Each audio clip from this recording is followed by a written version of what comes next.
It's the morning of Good Friday in the year 2020, the year of the coronavirus pandemic. And we have weeks to go, maybe months, before we can even begin to return to normal life. And no one knows yet just how deep the wounds of this moment will cut. Our leaders are itching for solutions, for when we can hit the start button on our economy again. The whole world is looking for a light at the end of the tunnel. But if Good Friday tells us anything, it's that it's the darkness of the tunnel that makes the light at its end so brilliant. Good Friday is that one day a year when in our spiritual life and in our worship life, we stare straight into the suffering of Jesus. On Good Friday, there are no liturgical phrases that couple his death with resurrection and therefore blunt the pain of it. There is no Christ has died, Christ is risen, Christ will come again.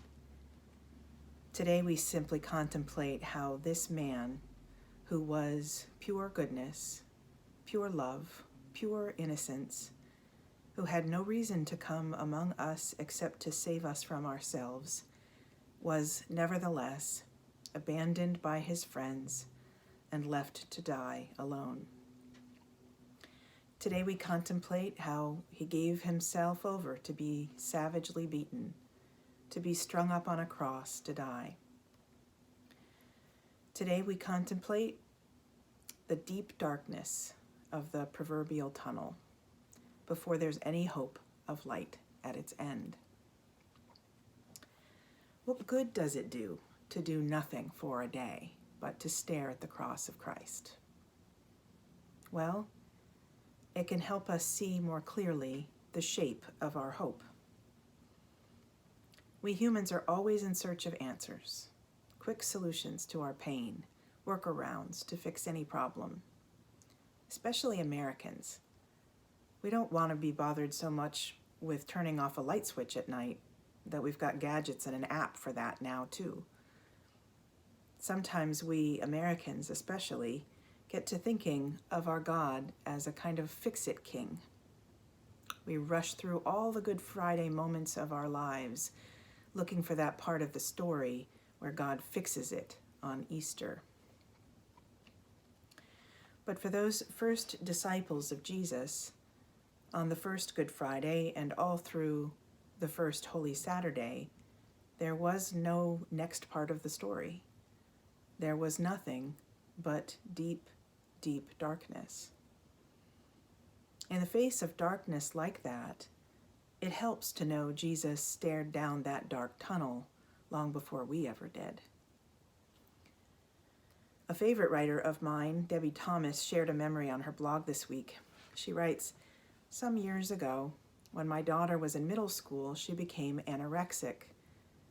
During the worst of her illness, she had to be hospitalized for both her physical and mental health.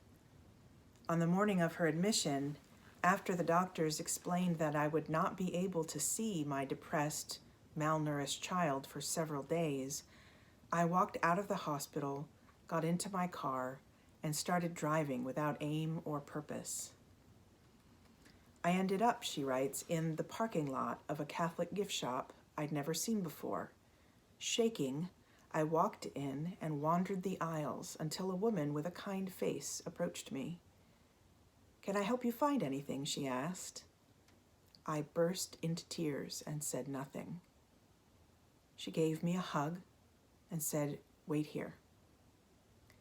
After disappearing for a minute, she returned with a small velvet box. Inside it was a tiny silver crucifix on a chain. Pressing the necklace into my hands, she said, 'Hold this. Keep it with you. Only a suffering God can help.' Only a suffering God can help." Those words were actually written by Dietrich Bonhoeffer, a young German pastor who left his comfortable academic post in New York after Hitler came to power to return to Germany and become a leader of the Confessing Church, which led the faithful Christian resistance to the Third Reich. Bonhoeffer was eventually captured by the Nazis and imprisoned in a concentration camp for more than 2 years until 1945, when he was publicly hanged. 75 years ago yesterday. Just as the Nazi regime began to crumble, days before Adolf Hitler died by suicide. One can only imagine the suffering he endured and the suffering he witnessed in a concentration camp in Germany. But after Bonhoeffer's death, it's said, a slip of paper made its way out of the concentration camp with his belongings, and on it were those words, "Only a suffering God can help."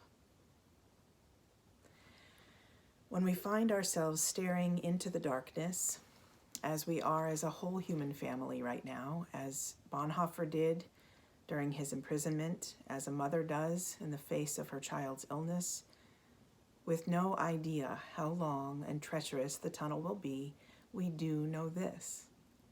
Our God has walked that path before us. And that means that the light isn't only at the end of the tunnel, it walks right beside us as we find our way forward in the dark, day by day. Amen.